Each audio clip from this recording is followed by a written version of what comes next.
beautiful people, welcome to the final part of Step by Step Manifestation Transformation 2025. I'm so happy today because I'm in high vibration. आज हम बात करेंगे एक ऐसी powerful technique के बारे में जो आपने कभी ना कभी पहले तो जरूर सुनी होगी और मे भी कुछ लोगों के लिए नहीं भी हो सकती है। तो कमेंट बॉक्स में बताना जरूर कि आपने ये पहले सुनी है या आपके लिए नहीं है, तो वो भी बताना, और क्या आपने इससे पहले अप्लाई की है, क्योंकि ये टेक्निक बहुत पावरफुल है और ये 100% रिजल्ट देती है। वीडियो को एंड तक जरूर देखना, ठीक है, क्योंकि कहते हैं ना, अधूरा ज्ञान किसी काम का नहीं होता।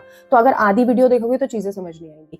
और अगर आपने इससे पहले वाली पार्ट 1, 2 और 3 नहीं देखा है तो मैं लिंक यहाँ या और डिस्क्रिप्शन बॉक्स में भी डाल दूंगी, तो वहां पे भी जाके चेक कर लेना। तो चलो शुरू करते हैं। तो इस टेक्निक का नाम है 369 manifestation technique to manifest big specific desires. तो सबसे पहले समझ लेते हैं कि 369 मैनिफेस्टेशन टेक्निक है क्या, ठीक है, और फिर उसके बाद समझेंगे काम कैसे करती है। ये टेक्निक निकोला टेस्ला के बिलीफ से इंस्पायर है, जो कहते हैं कि 3, 6 और 9 में यूनिवर्स की सीक्रेट को अनलॉक करने की पावर है। और ये इतनी पावरफुल है कि जब आप इसे अप्लाई करते हो अपने डिजायर्स पे तो 100% रिजल्ट देती है। अब वो कैसे देती है? जब आप किसी चीज को लिखते हो, अब वो आप 3 बार लिखोगे, 6 बार लिखोगे, 9 बार लिखोगे, तो ऑब्वियसली आपके सबकॉन्शियस में वो ट्रिगर जाएगा कि हाँ भाई, ये जो पर्टिकुलर डिजायर है वो ऑलरेडी मैनिफेस्ट हो चुकी है, ठीक है। और साइंस ये कहता है, जब आप किसी चीज को बार बार लिखते हो तो आपके ब्रेन में न्यू हैबिट और थॉट क्रिएट होते हैं, ठीक है। तो जिससे कि क्या होता है, आपका फोकस ना उसी जगह पे जाएगा। फॉर एग्जांपल कि मुझे कोई चीज मैनिफेस्ट करनी है, ठीक है, तो मैं बार बार लिख रही हूँ, 3 बार लिख रही हूँ, 6 बार लिख रही हूँ, 9 बार लिख रही हूँ, तो मेरे सबकॉन्शियस माइंड को ना वो रियलिटी लगने लगेगा कि यार ये जो बोल रही है, मतलब वो लिख रही है, तो ये तो इसकी रियलिटी है। This is something that she already had, ठीक है। तो अब आपको ये समझना है कि इसे अप्लाई करना कैसे है। अब जैसे कि हमने डे 1 to 18 के दौरान क्या किया था, अपने थॉट्स को क्लीन किया था। किसके थ्रू? होपोनोपोनो के थ्रू, ठीक है। जो भी नेगेटिव हमारे थॉट थे, जो भी हमारे लिमिटिंग बिलीफ थे, उन सबको हमने क्लीन कर लिया था, ठीक है। ग्रैटिट्यूड का भाव हमने रखा था हाई वाइब्रेशन के लिए कि हाँ भाई, whatever we have we are truly grateful for that. Gratitude का हमने भाव उसमें रखा था, मतलब ग्रैटिट्यूड हमने कंटिन्यू किया था।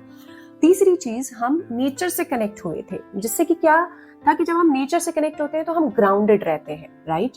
तो वो क्लींजिंग का प्रोसेस और आभार व्यक्त करने का प्रोसेस हम ऑलरेडी अचीव कर चुके हैं, बेसिकली हम फॉलो कर चुके हैं। इट्स नॉट लाइक कि हाँ ठीक है कर चुके हैं, अब नहीं करना, मैं आगे बताऊंगी क्या करना है, तो वो हम कर चुके हैं। अब वक्त आ गया है अपनी डिजायर को मैनिफेस्ट करने का, क्योंकि आपके दिमाग में जो लिमिटिंग बिलीफ थे कि अरे ये तो हो ही नहीं पाएगा, अरे मैं लिख तो रही हूँ, ये कैसे होगा, क्योंकि आप ऑलरेडी हाई वाइब्रेशन में आ गए हो, आपको पता है कि दिस इज माई रियलिटी, जो मैं चाहती हूँ वो मुझे मिल जाता है। तो अब यहाँ पे काम आता है 369 का, ठीक है।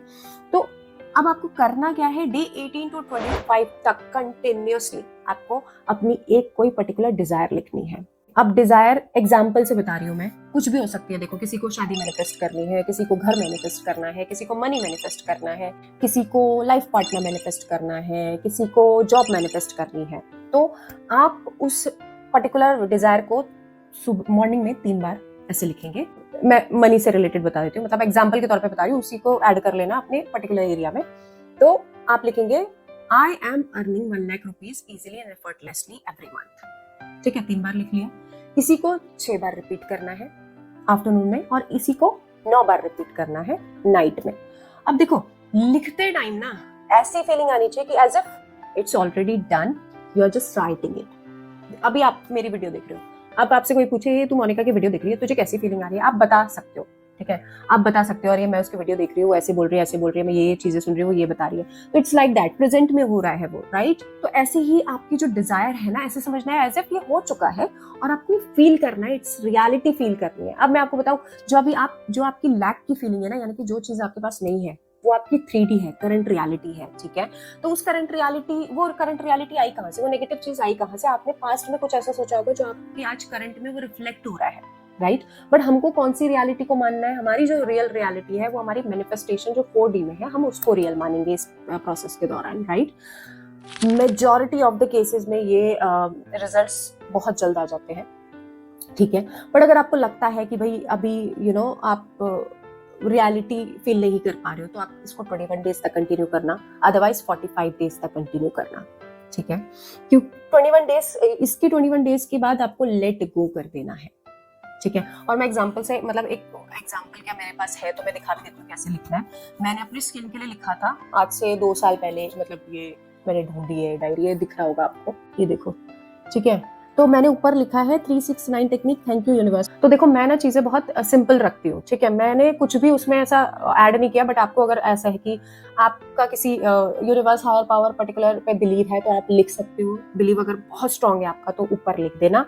मैंने थैंक यू यूनिवर्स करके लिखा था 369 टेक्निक, थैंक यू यूनिवर्स, ठीक है। और उसके बाद 3 टाइम्स लिखा था, 6 टाइम लिखा था और 9 टाइम लिखा था, ठीक है, ऐसे लिखा था, देखो, ठीक है। तो इस तरीके से आपको लिखना है।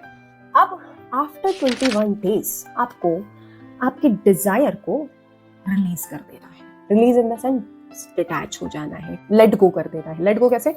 अब मान लीजिए आपकी कोई चीज आ जाती है, आप शादी मैनिफेस्ट कर रहे हैं, ठीक है, और वो हो गया, तो अब आप क्या कर रहे होते हैं? आप अपने पार्टनर के साथ घूमने जा रहे होते हैं, टाइम स्पेंड कर रहे होते हैं, कुछ फ्यूचर के गोल्स प्लान कर रहे होते हैं, व्हाटएवर जो भी चीजें होती है वो कर रहे होते हैं, राइट। आप उस वाली फीलिंग में नहीं होते, अरे मेरी तो शादी ही नहीं हुई अभी, अरे कब आएगा मेरा पार्टनर, नहीं, उस फीलिंग में तो आपको रहना ही नहीं है आप। और इसी तरीके से जो मनी मैनिफेस्ट कर रहा है उसको इस फीलिंग में रहना है, मेरे पास तो ऑलरेडी है, मुझे दोबारा से मांगने की जरूरत ही नहीं है, क्योंकि ये मेरी रियलिटी है, मेरे पास ऑलरेडी है। तो लेट गो का मतलब ही ये होता है, डिटैचमेंट का मतलब ही होता है, अब आप ना चेस नहीं करोगे उसको कि मुझे चाहिए, अभी तक आया नहीं, अरे टाइम देख रहे हो, दिन देख रहे हो, इतने दिन हो गए फॉलो करते हुए, नहीं। आपने डिटैच कर लिया, आपने वो सारी चीजें लेट गो कर दी है। अब आपको अपने दूसरे कामों में लग जाना है। इसमें अपने आप पे काम करना है, अपने आप को सेल्फ लव करना है, पेरेंट्स को देखना है, ग्रैटिट्यूड करना है, ये सारी चीजें करनी है, ठीक है। अब सबसे important part at the end मैं आपको बताना चाहती हूँ। अब चाहो तो इसको अपना लाइफस्टाइल भी बना देना, जो 21 डेज के बाद कंटिन्यू करना है। चाहो क्या, बनाना ही पड़ेगा। क्यों बताते हो? हमने सारा प्रोसेस कर लिया, लेट गो कर लिया, सारी टेक्निक कर ली, सब कुछ कर लिया, but here is the catch. अगर आपने नेगेटिव टॉक किया तो वो जो आपकी जो डिजायर है ना, वो आने वाली होगी, वो पीछे चली जाएगी। क्यों? क्योंकि आप वापस से यूनिवर्स को बता रहे हो वो चीज तो मेरे पास आई नहीं, या किसी के भी बारे में नेगेटिव बोल रहे हो, आप लैक की फीलिंग दे रहे हो, ग्रेटफुलनेस आया नहीं ना वहाँ पे, ग्रैटिट्यूड आपने शुरू किया, बट फिर आपने बिचिंग करनी स्टार्ट कर दी, फिर आपने नेगेटिव सोचना स्टार्ट कर दिया, फिर आपने विक्टिम बनना स्टार्ट कर दिया। तो वो नहीं करना है। नो नेगेटिव टॉक, जैसे नेगेटिविटी आए पॉजिटिविटी में कन्वर्ट कर देना उसको। ग्रैटिट्यूड रोज करना है, चाहे एक चीज के लिए भी शुक्रगुजारी लिखो, और क्या अच्छा हुआ, कुछ तो अच्छा हुआ होगा एक पूरे दिन में। अरे अच्छा होने के लिए तो बहुत कुछ है, वैसे सांस ले रहे हैं, अच्छा खाना खा रहे हैं, घर है, छत है, इसके लिए ग्रेटफुल हो जाओ। रोज लाइट कोई जला रहा है, मॉर्निंग हो रही है, नाइट हो रही है, हमें तो पता भी नहीं कौन स्विच ऑन स्विच ऑफ कर रहा है, बट हम खुश नहीं हो रहे हैं उस धूप के लिए, खुश नहीं हो रहे उस लाइट के लिए, बस क्रेब और क्राई जरूर कर रहे हैं, तो उसके लिए खुश हो जाओ, ठीक है। तो वो करना है, और ग्रेटिट्यूड वॉक को जरूर ऐड कर लो अपनी लाइफस्टाइल में। क्यों बता रही हूँ?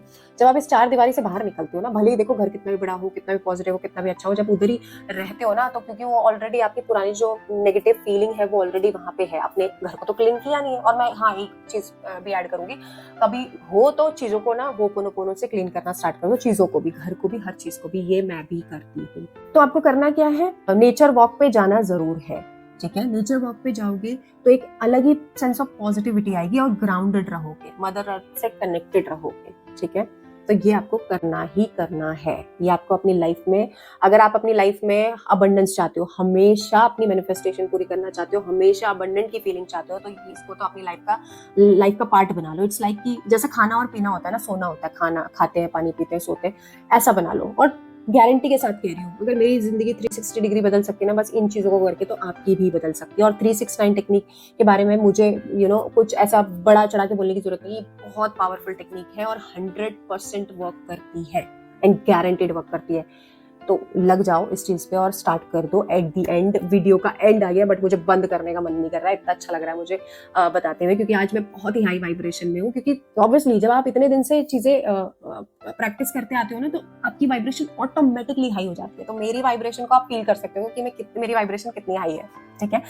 एट द एंड मैं आपसे पूछना चाहूंगी, आपको कौन सी टेक्निक सबसे ज्यादा रिलेटेबल और इजी लगी? कमेंट बॉक्स में बताना जरूर, और अपनी सक्सेस स्टोरी शेयर जरूर करना, ठीक है। छोटी से छोटी, बड़ी से बड़ी सक्सेस स्टोरी जरूर शेयर करना, क्योंकि उससे दूसरे लोगों को इंस्पिरेशन मिलेगी, मुझे भी इंस्पिरेशन मिलेगी, मुझे भी ऑब्वियसली खुशी होगी, right? At the end of the video I would से कीप मैनिफेस्टिंग, स्टे पॉजिटिव और इसी तरह से खुश रहो, अपनी वाइब्रेशन को हाई रखो। खुश रहना ही एक अल्टीमेट सोल्यूशन है, मैं बता रही हूँ। मैनिफेस्टेशन ऐसी हो जाएगी जैसे मेरी हो गई, ठीक है? जाने से पहले एक चीज और बोलूंगी आपको कि मेरी ना विजन बोर्ड वाली वीडियो पे बहुत सारे डीएम आए थे मेरे पास और कुछ कमेंट्स भी आए थे। तो उसमें लोगों ने मुझसे बोला कि दी आप विजन बोर्ड के बारे में बताओ, तो नेक्स्ट वीडियो में मैं विजन बोर्ड के बारे में बताऊंगी। तो stay connected and I would say let's give it a try and bye bye.